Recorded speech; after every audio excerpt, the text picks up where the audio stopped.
that really we can sort of close this gap a little bit for folks, because this can be frightening and overwhelming, which is, like you said, we've got to relax. But what are some of the things we can pay attention to and foster and become more aware of to help with this transition?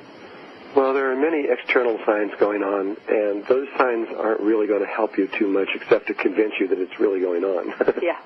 But if you are convinced or you believe it's going on, then all the work that is needed to be done is internal. It doesn't have anything to do with digging a hole in the ground and putting food in there and thinking that you're going to somehow survive this, because you won't. It's not going to help you. This is all about an internal consciousness change within yourself, where you come to a place eventually where you perceive the outer world in an utterly different way than we do now. And that where you quit seeing through your eyes of your head, and you learn to see with a single eye of the heart. And this is the whole key to everything. It's not difficult. Everything doing to the heart is easy. A child can do it. In fact, they do it. They do it. They do it. Yeah. We help them undo it, unfortunately. Yeah, we do. And when they reach puberty, they basically fall out of grace and land into the ego mind of the humankind right now, and it's kind of a shame. But it's what's happening, and this is the healing of all of that. All of this place that we have ended up in.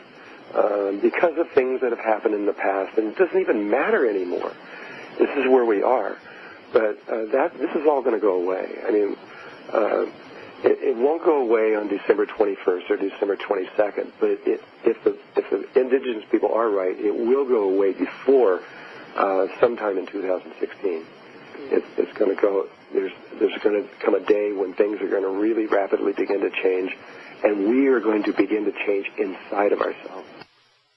Yeah, when we come back after the break, we'll talk more about the changes that are going on and what we can pay attention to around us to relax into this transition. Back in just a minute right here on Mary Ann Live. Don't touch that dial, everybody. We'll be back right after these messages. Hey, everybody, welcome back to Mary Ann Live. You're in the right spot. Because we need a captain on this ship, Drunvalo Melchizedek. He's taking command post, and we like that. He knows what's going on out there, and many of us are followers of his map and his work and what he's put together for us, because this is not Armageddon. We don't need to be frightened. What we want to do is educate ourselves, be prepared, understand the symbols, the shifts that are happening around us that we cannot avoid. Now, you can tell yourself all kinds of CNN, Fox News type of stories with all due respect and rationalize as you like. It does not stop the fact that most of us can feel something is happening. So, Drunvalo, take us to the top of the hour here. Look at, we're going to have you back because we're going to talk about some of the specifics here for people. I know we're going to get questions and people want to go deeper. But where do you want to leave us on this journey today? We've got about 5 or 6 minutes to do that. What do we want to cover here? Well, there's another very positive thing that is in the Mayan Ouroboros, and it isn't directly connected to the Mayans, though they were deeply a part of establishing all of this, is that the planetary pyramidal systems that are all around the world. There's 83,000 pyramids and temples and buildings that have been built over the last 6,000 years. And they look like they're just built in random places and everything else like that. But now we know that that's not true, that every single building has a pattern that's on its external shape, which tells you exactly where it is in a GPS system, exactly where it's located on the Earth, even how far it is above sea level. And every one of these has, well, they've only tested 250 buildings, but they haven't found one that isn't true yet. And this grid that is being formed around the world was something that our ancestors started about 13,000 years ago, and it was just completed in 2008. And this was what was necessary for us to be able to make this transition. I know it's hard for people to understand, but there is a electromagnetic geometrical grid that stretches around the whole planet that we must have in place before we can go from where we are now to where we're going. And there is also one around there for where we are now. And that one was discovered by the United States.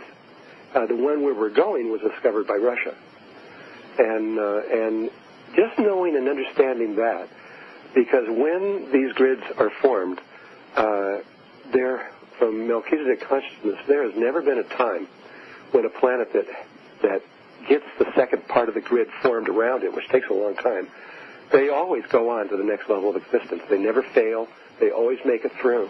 And so from our point of view now, we have already made it. We are there. We may not look like we're there, but we will make it, and everything is going to be fine. It's the new there. Yeah. Right? So we don't have to worry. The external world is going to crumble away in all kinds of ways. Yeah. And I'm sorry about that. But that's life. That's what life is doing. Right.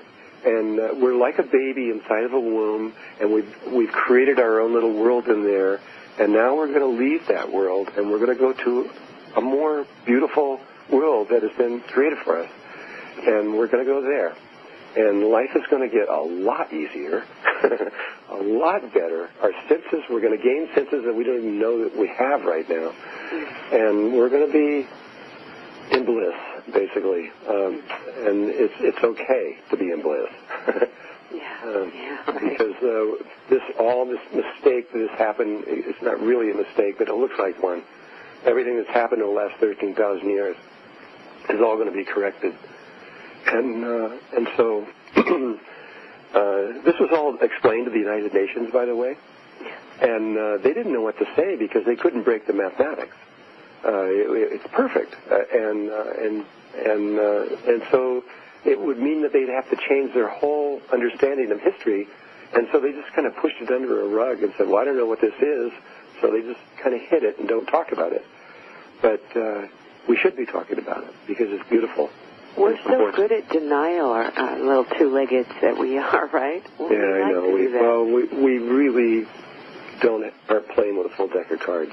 Yeah. I mean, it's not kind of fair, but it's what's happened. But life cares about us. All life everywhere cares about us, and they're going to make sure that we make this transition in a good and a beautiful way. Well, one of the things I love about this work, understanding this work, is that, that the idea that we need to make something wrong to make something else right, we don't need to do that here. It's not about that. This is an evolutionary... It is. It's evolution. Transition here, and it's not comfortable, and some parts will be beautiful, and some we will resist, and some won't, and that we're all one. Have a good time looking in the mirror. That's what I'm trying to do. Like for me, all the stuff I'm seeing outside myself, I'm like, wow, that's an interesting response. That's one way to go, right? And fostering those things. We're coming up to the top of the hour here. What are parting words for folks? Aside from getting a copy of this fabulous book, The Holidays Are Coming, get a few copies, pass it around. What do we want to leave folks with? Well, knowing that people that understanding the heart and is something that is takes a little bit of knowledge. I have prepared for many years, since 1984, setting up a school to prepare this, and so now we have a school that's global all over the world. If you just go to Drunvalo.net, on there is the School of Remembering, and under there are teachers all over the world that if you're not sure exactly what to do, they'll tell you how. And it isn't hard. You can learn it. It's about about 21 to 40 years of meditation in Kundalini yoga, and you can and they can show you this in 4 to 5 days. Beautiful. That would help. It would really help. We need help. It's okay to be needy. It's all right. We invite you to be needy. And let yourself have it. Hey, it's been so great to have you on the program, Drunvalo. We want you to come back any darn time and talk more about this polarity shift and all of that. We want you to come back in spring. How does that sound? That should be fine. We should have a studio done by then, and I really, especially in the spring, people really need to know what's going on with a magnetic field. We'll have you back. Sit tight, everybody. We're going to be back in just a minute right after the break for our wrap right here on Marianne Live.